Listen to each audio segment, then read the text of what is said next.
So Xander and I are possibly going to send some drivers out to Mexico today and see what happens. But if obviously his car would be faster on that power level, but we are going to possibly convince his driver to lower the boost level a little bit to a similar power level and compare the 6R80 and 10R80. So we're very interested to see that, because does boost negate the 10R80's advantage would be my question, because 6R80 seems to be king in terms of all-out speed. All the super fast guys who we're not trying to be. I don't want to spend $100 grand on a Mustang, which props to them. But you know, I mean, the 7-second guys, they use a 6R80. So I have said this before. I'll say it again. I'll keep saying it. Yeah. I honestly think the 10-speed is great for what it is. I think it's probably too much.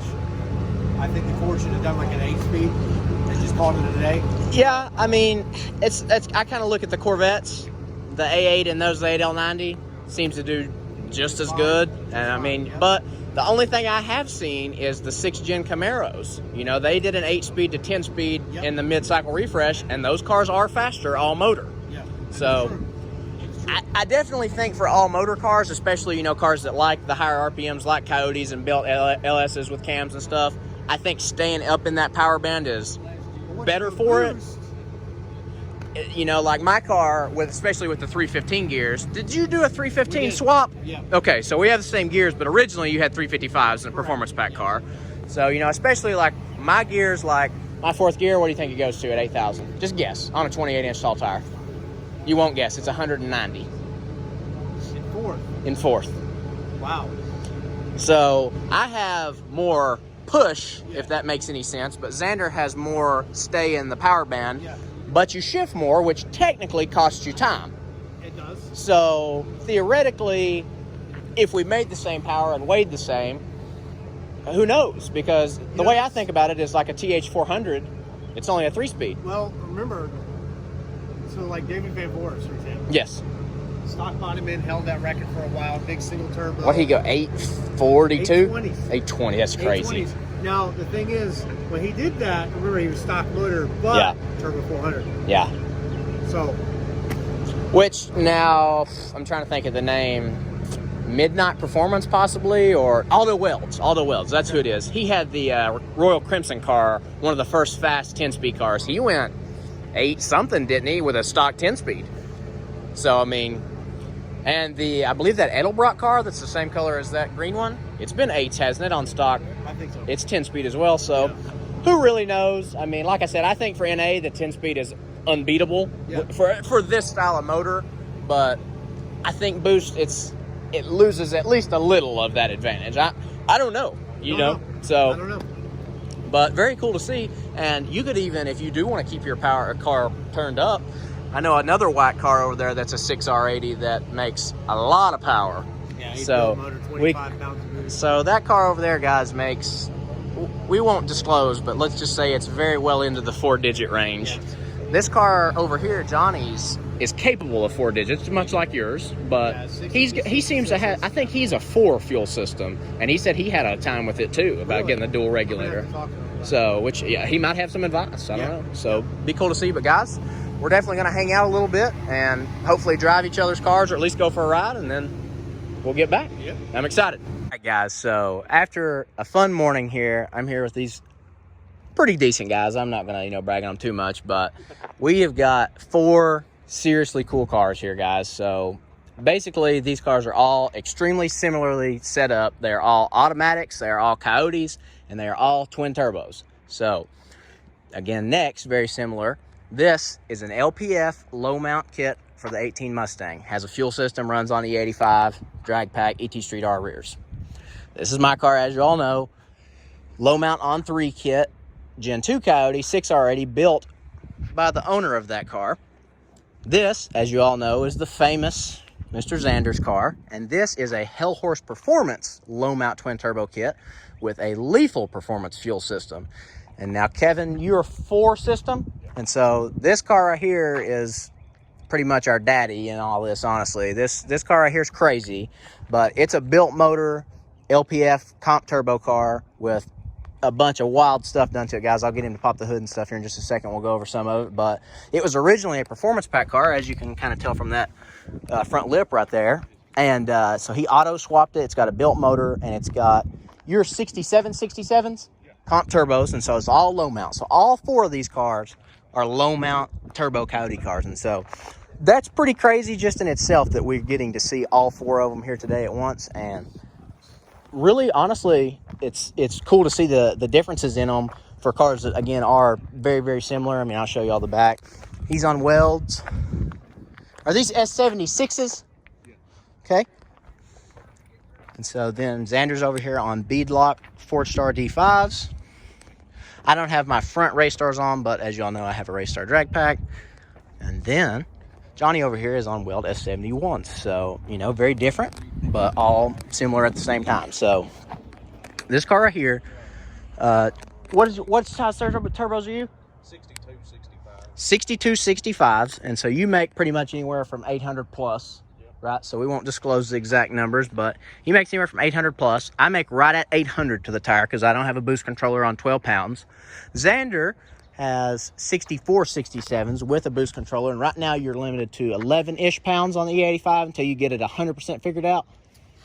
Yeah, pretty much. So y'all be sure to check out his channel to, you know, he'll disclose more on that, but he's around 850 to 900, somewhere in there.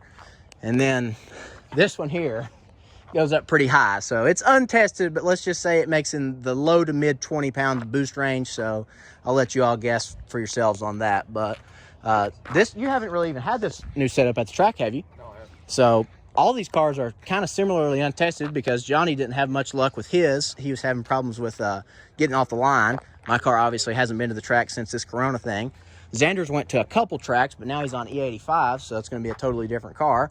And then Kevin here also is excited to get his out this year and test out his new setup. So we'll get everybody to pop their hoods right here, and we'll look at the kits and stuff and see how they compare. All right, guys, so here is Johnny's car, and this car is the LPF car. So if you'll notice, he doesn't have his coolant reservoir. That's the only thing really kind of different about this, but he actually has something from LPF here. This is a coolant reservoir and a catch can all built in one. Super sick and just cleans up this insanely good. So there's this part of his 4 fuel system. You know, he's got dual regulators where he's an 18. There's the other one. You can just barely see it peeking in down there. He's got an MSD 2-step. He's got an ATI damper, but this motor is completely stock other than oil pump gears. And so, like he said, he's got 65-ish millimeter turbos, and they are down here. Can we see your turbos down here? I don't know if y'all can see them, but right through there. Yeah, there they are. And so then he's actually got full exhaust too, which is cool. But basically, they are all the same. How big's your intercooler? I ordered an upgrade on that. Was just I want to say it's just a 3 or 3.5. I ordered a 4.5. Okay, so mine's 3.5, so probably 3.5. Yeah. So 3.5 inches intercooler, which is about almost identical to mine because it's even got slanted. And so he's just got a grill. That's the only difference. But really, the main difference I'm noticing in mine versus Johnny's and Xander's is this pipe right here. So theirs is like, theirs are a little different each, but like this pipe is just way better. They kind of come up more right here and go over, and then mine is at an angle.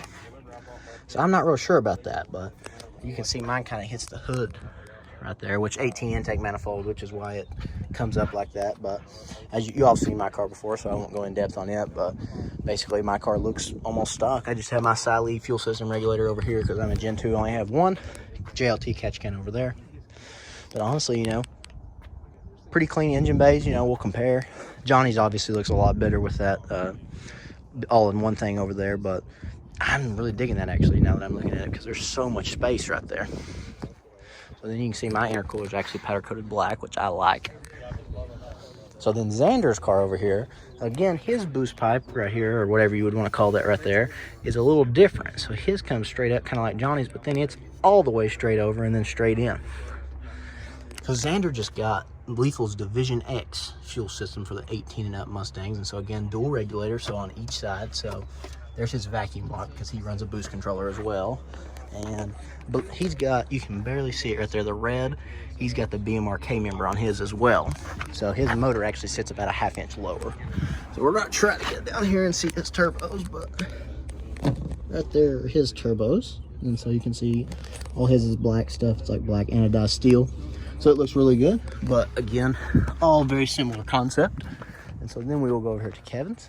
So his thing is obviously very race car, but he's got a 4 fuel system. There's his regulator over there. It's a triple pump. He's got a G1 Pro intake that's water cooled. So he has an ice tank that sits in the back. So then he's got a King Speed. You can see his banner right here. Built motor. And it's like sleeved and O-ringed and all that. So it's built to handle, 1,500 plus. And like I said, this car makes a ton of boost. But his is also an LPF kit, but his pipe is different even than Johnny's, I guess, because Johnny's is for an 18. Obviously, this is, I think his is a 17 as well, but or 16, I believe. So one cool thing I will tell you all about Kevin's car here, he has a 2-step setup where he can actually have anti-lag rolling down the road. I don't know if we'll be able to see it, but yeah, you see those buttons on the steering wheel? So he can actually build some boost like when he does a roll, which is really awesome. But he's full exhaust too. Now he's got the biggest turbos like all together because he has the same size intake and exhaust, but yeah, they're down there. So they look similar to Johnny's and Xander's both because they're all comp turbos. So my car technically should spool the fastest with the smaller turbos. This car should be the absolute fastest, and then Johnny's and Xander's should be very close because they're very similar builds. So maybe we will send some people out to Mexico today and we will see how that goes. But until then, I think what's going to happen next is I'm going to get to drive, or I got to drive Xander's car earlier a little bit, but we might go on a little cruise and just kind of see what everybody's up to, but I'll update you all then.